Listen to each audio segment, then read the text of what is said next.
sama-sama sa TV Free Pamilya. Ako si Jerome D. Francisco, 17 years old from Tondo, Manila, Barangay 101. Noong 2020 po, una kong naramdaman ay yung mabilis akong hingalin, tapos 2 linggong ubo, talagang walang tigil, tas konting kilos sinihingal na ako. Tas ay nagsimula nang mag-aalala yung magulang ko, lalo na yung lola ko. Malaking epekto po yung pagiging payat kasi lalo na nakakatanggap ng mga negatibong reaksyon mula sa iba't ibang tao. Kasi nung elementary ako, sinasabi nila sa akin, bakit ang payat niya? May sakit ba yan? Ang mga challenges namin sa pag-diagnose sa isang pediatric tuberculosis ay madami. Unang-una, nararapat na maganda ang pagkuha ng history ng isang doktor para malaman kung mayroong tuberculosis ang bata. Nandirito, kailangan ding malaman kung mayroong exposure sa isang taong may tuberculosis kasi para natin malaman kung mayroong tuberculosis ang bata, kailangan nating criteria.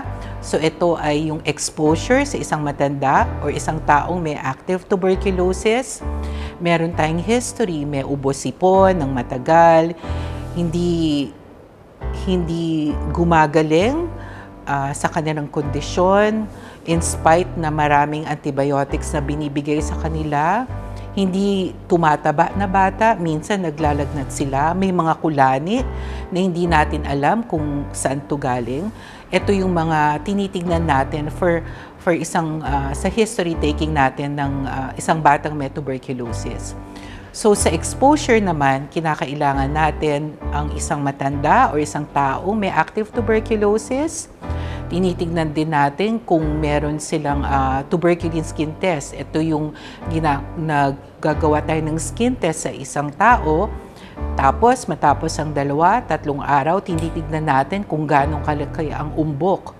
Hindi yung pamumula lamang, but umbok para malaman natin kung positive siya talaga. Pang-apat, tinitignan natin kung merong x-ray na positive for tuberculosis and kung kinakayanan ng bata na magdahak ng plema, naggagawa tayo ng tinatawag nating TB gene expert for sputum. Kung hindi naman kaya, sa mga bata, gumagawa tayo ng gastric AFB para gawin itong mga ito. Paminsan-minsan, naggagawa tayo ng iba pa ring eksaminasyon gaya ng mga TB lab para tulungan ang mga doktor to diagnose TB. Sa pagkakataon na wala naman po tayong tuberculin skin test, pwede tayo gumamit ng tinatawag nating IGRA para tulungan ng doktor para malaman kung may tuberculosis siya. Sa lahat ng nakakaranas ng sakit na TB o kahit anumang sakit, isipin nyo na hindi porket may sakit kayo o may TB kayo ay katapusan na ng buhay nyo. Dahil ako, inisip ko na kahit may TB ako, hindi matatapos ang journey ko pagsisimula pa lamang ito. Para healthy lungs, consult tayo sa ating healthcare workers.